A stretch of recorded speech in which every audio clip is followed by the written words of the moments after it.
Hey everyone, Chris here. Today's video is going to be awesome.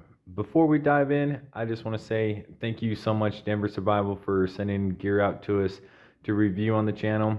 Thank you so very much. If you guys are interested in any survival gear, from survival bags, freeze-dry food, med bags, backpacks, you name it, Denver Survival has definitely got it there. Even some really nice knives as well. I'll leave a link in the description down below for them. Where I get all my holsters is from Legacy Firearms Holsters. I purchased all my holsters from them, made right here in the USA. Nobody sent me anything. Nobody emailed me about, doing reviews. Nobody sent anything out for free. No donation whatsoever. I used my own hard-earned money to pay for the holsters from Legacy Firearms, and they had a affiliate link program. I applied for it and I got accepted. So I'll leave in the description down below where you guys can go ahead and browse and check them out. In the box, we're going to be talking about the H&K vp9sk. That's a mouthful. So right at your initial purchase, you'll notice you get this awesome hard case. Some people like them, some people don't. It is what it is. And we'll go ahead and open it up. Inside, you'll notice your manual that you get, very in-depth manual from disassembly to maintenance, to what optics plate that you would need depending on which optic that you purchase. So very in-depth manual. That's awesome. If you don't have it with you and you're at the range, look it up on H&K's website and kind of just filter out through make and model, and you'll be able to find it there. So that's very neat. I like that. We'll go ahead and get that out of the way. Of course, your firearm safety lock. The contents in the box itself, of course, you'll get your SK and a magazine depending on which one that you pick. There's several different options out there. I highly recommend going to a range, renting the SK, and trying it out for size for yourself. What may fit for me may not be able to fit for you, so keep that in mind. And they do have the optics ready and non-optics ready as well. Back to the box before we get off track a little bit. You get your assisting loader.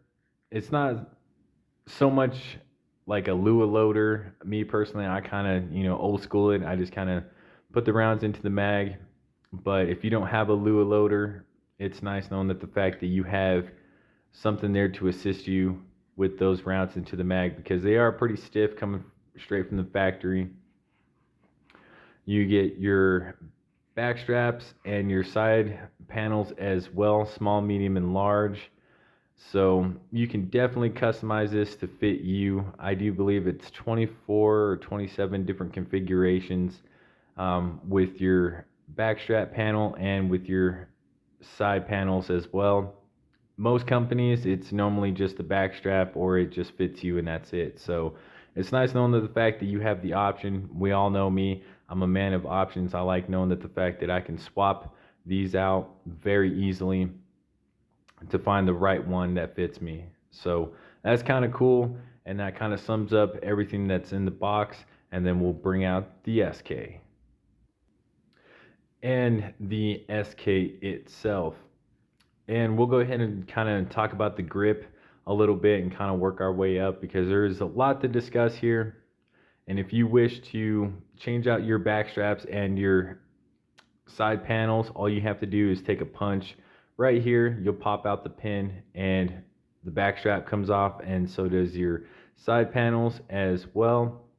The grip texture is not too abrasive, but it's definitely there. I went out right around 12 o'clock or so, and it was really hot here in Colorado, and my hands were getting all sweaty spaghetti, but I did not lose any control over the firearm. My hands weren't slipping and going all over the place, and I don't know how well my camera is able to pick it up, but these little squiggly lines, they definitely protrude, but not a whole lot. I do wish that the texturing kind of came up just a little bit more, but now I'm just getting, nitpicky with it. but the finger grooves themselves don't get in the way, kind of like the Glock with the Gen 4s or even the Gen 3s where it stuck out a little bit. This here, I don't have no issue whatsoever with that. No issue, no problem whatsoever. It is ambidextrous right out of the box.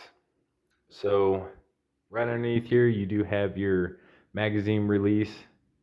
They do make a B series where it is the push button instead of your paddles. I kind of prefer the paddles. It's definitely something to get used to, but dry fire exercises and train, you'll start to develop those skills to where, dropping that mag out and inserting a new one is ease. We have a nice beaver tail right there, gets you high and tight on the firearm. The slide slap slide release is ambidextrous as well. Now on our opposite side, it is a little bit more flush with the frame than our main side, but you can definitely, use both sides. It's not too stiff, but it is working its way in there. We're right around 500 rounds or so with this particular one. Zero malfunctions. We've been flawless. I mean, all 500 rounds. So as far as reliability and durability, it's definitely there.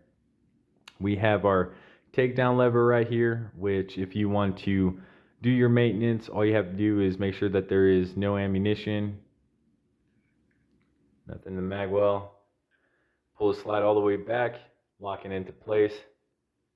Drop your lever, drop the slide, and it comes right off. We do have a M1913 rail right here, which aids in a lot more accessory options out there in the market for your lights, lasers, and what have you. The only issue that I had with the slide stop slide releases is when I make a nice firm purchase on it, of course my hands are a little bit bigger than most, is that it does catch the slide stop slide release from locking back on the last round fired. Easy fix, very easy fix. Don't get discouraged. All you have to do is just kind of drop your thumb down just a little bit and you'll be good to go. I haven't had any issues with that after I kind of learned what was going on. I just readjusted my grip a little bit and we were good to go. Our barrel is 3.3 inch. The length is 6.61. The height, depending on what magazine that you have, with the flush fit magazine, we definitely have a 4.57 as far as our height goes. Oops, sorry, didn't mean to bump the camera. The width is 1.31, which is very slim profile. The coating on this is their enhanced element coating, which helps prevent from rust, corrosion, holster wear. And it is a cold hammer forged barrel, and it is cannon grade steel with the polyogram grooves. I do believe if I'm saying that right. Let me know in the comments down below if I miss anything or if I mispronounce everything. So you guys already know me, I'm already mispronouncing words and stuff. So they do have a optics ready model if you're into that. Me personally, we already know me, I love options when it comes down to that. Right now we have the fluorescent front post with the black serrated rears. Look at that sight picture. Beautiful sight picture. Very accurate for being a subcompact, and especially when it comes to recoil mitigation. I mean, it's almost like shooting the bigger brother. Very, very limited recoil when it comes down to this course. It is a tad bit heavier than some others out there in the market, but I mean, all in all, I think that this is a great purchase. Like I said, we haven't had any issues whatsoever with that at all. We did get the pinky extended magazines that came with it. Of course, we got two. There's a couple of different options out there. You have the flush fit mag, and then you'll get the pinky extended, or you may get the pinky extended and the extended mag. So it kind of just varies what options that you get. But what I think is very neat is if you already have the big brother, which is the H&K vp9, your magazines will fit just fine. Of course, you'll have a bit of a gap there. There is an aftermarket company that makes sleeves for this, and of course, it's not, 100% correct. And what I mean by that is, the grip texture and the way that the contours the grip itself. But they definitely make a sleeve right there. So if you wanted to have this as a nightstand gun with 15+1 or 17+1, you're good to go there. So magazine ejects just fine, and our slide drops with ease. So, and we get the slide to lock back as well. So that's kind of neat, knowing that the fact that if you got the bigger variant, you're good to go with magazines. Me personally, I do kind of like the pinky extended one. It allows me to get a better purchase on the firearm. I get that full-fledged grip the way that I need to, especially with that beaver tail being the way that it is. Nice, high and tight on the firearm. Very accurate. We do have our trigger safety along with our disconnect and a firing pin block in here as well. So you got 3 safeties, 2 internal, 1 external, and the trigger is excellent. So we'll go ahead and safety check really quick. We'll drop the slide. We'll test out the trigger. So a little bit of take up, and you hit the wall. Nice clean break. The reset. If you notice, it does push the finger out just a little bit more.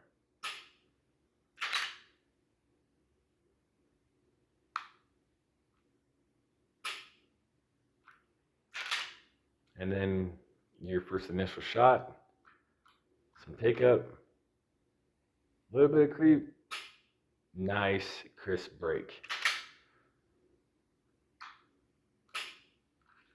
The serrations are nice and deep, allows you to get that,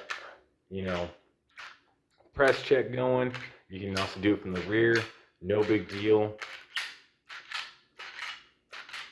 And if you notice, the polymer charging handles back here as well aid in charging it or racking your slide back.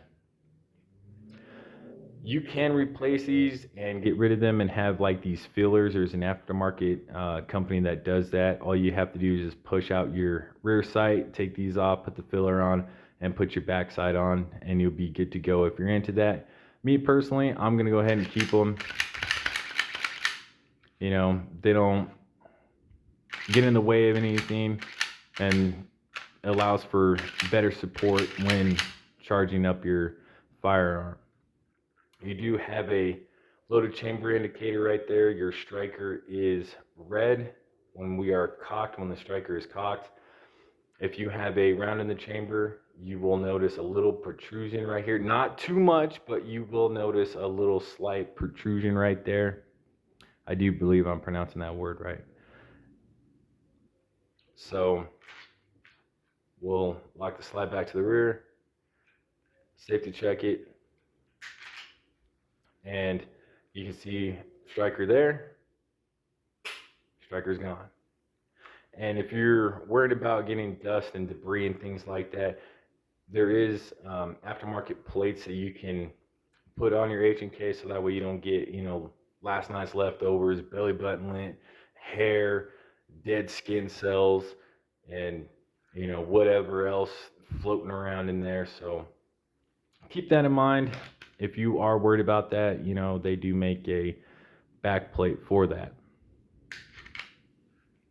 All in all, I think this is a solid 10 out of 10 when it comes to subcompacts.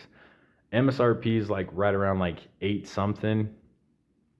But what separates this bad boy from everybody else is it's H&K for one. 2, being in the subcompact world, you have so many different options out there when it comes to the SK. And last but not least, I would definitely put it in the top 5. You got Canic, you got Smith & Wesson, You got SIG, you got CZ, you have so many different manufacturers out there making subcompacts that are, 13 plus 1, 15 plus 1, especially with the Glock 43X with the shield mags in there being that 15 plus 1. I think that if you are in the market, like I said, if you're in the market, definitely take a look at one, go to the range, rent one, and see what you think. But overall, I give it a 10 out of 10, and I just thought that all of you would really enjoy it. So thank you so very much for watching my videos and stay tuned in. I greatly appreciate it. Every single one of you, from the likes, comments, shares, subscribe. If I missed anything, please let me know in the comments down below. I do apologize about the audio. And other than that, take care, and we'll catch you guys in the next one.